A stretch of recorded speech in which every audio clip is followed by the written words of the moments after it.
I'm going to be showing you guys the best custom tactics for the narrow formations. We've got the 4-1-2-1-2, 4-3-2-1 and 4-3-1-2. So many numbers. We're going to get into the video. Let's try and hit 20 likes on this video. I think you guys can do that. But first, I'm going to show you something that is genuinely amazing. Because I'm going to be showing you the best web browser on the market. It is Opera GX. One of my favorite things to do on this browser, if I'm ever bored, you can see here in the top left, there's a little gaming icon. This is a gaming built browser, by the way.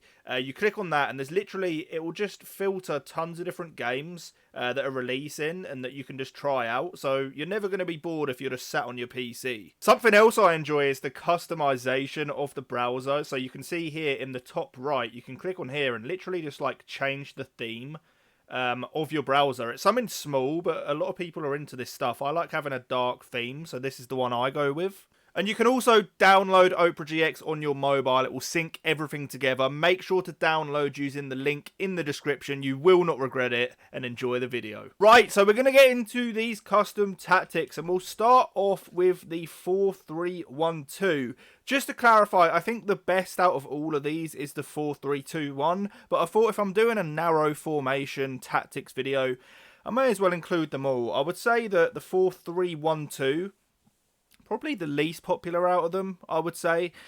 This is what I would recommend for it. So you've got the 65 on the depth with the direct passing, 65 width and 7 players in the box. It's obviously very similar to the 4-1-2-1-2 narrow. The only difference with it is it has an extra centre mid instead of the CDM. So if you like playing a little bit more aggressively, maybe that'll work well for you.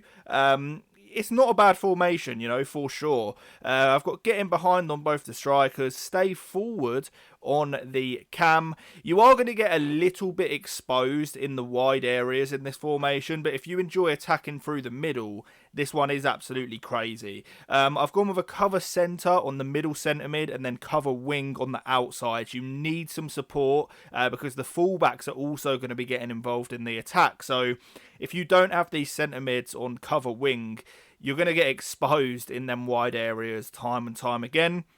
I think with every narrow formation, you really want to make sure that you've got overlap on the fullbacks. I feel without that, it's just too hard to attack in these formations. You don't get enough width at all, and I think it's very important and something you need to be doing.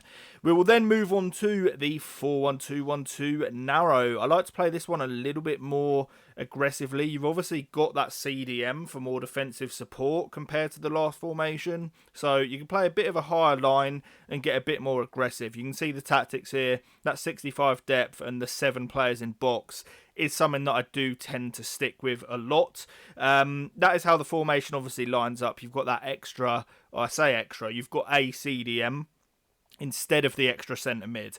So I've got getting behind, stay forward. I've got stay forward on that cam as well. I like having that little diamond up top, that little triangle there. I find that that works very well, having a constant front three. We do have cover wing, of course, on the wide centre mids. It's the same with all these formations. You need to find a way of covering the wide areas because otherwise it's just way too easy for your opponent to keep the ball. You'll find it difficult to press, and it's just very important. Then with the CDM, you can set him to just cover the centre, and if you do struggle with your defending, you can have him set to stay back while attacking as well. And that way he'll just sit in front of the defence and not really get involved in the attack. And then again, of course, we do want overlap on the fullbacks. We're then going to get into the 4-3-2-1, and I've just remade this tactic, and this needs to be changed to direct passing. There you go, that's how it should look. So 65 on the depth, 65 again on the width, and 7 in the box. There is something more unique that you can do in this formation, though, to do with the instructions. So I'm going to show you guys that. Basically, you can make this formation defend in like a flat 4-4-2, and it works super well. It's a lot easier than defending with just centre mids. So you can see here on the striker and the left forward, I've just got getting behind, but then on the right forward, I've got come back on defence. And what that is going to do is make him defend as a right mid, because on the right centre mid, we've got cover centre. So that centre mid is going to tuck in, and then the right forward is going to come down and play as a right mid. That middle centre mid is going to go to a left centre mid, and then the left centre mid is going to go to a left wing. I hope that makes sense. I hope that makes sense. So basically what you're going to have is this guy I'm highlighting here is going to be a left mid. This guy is going to be a left centre mid. This guy is going to be a right centre mid. And then this guy's going to be a right mid. So you're going to defend in a 4-4-2.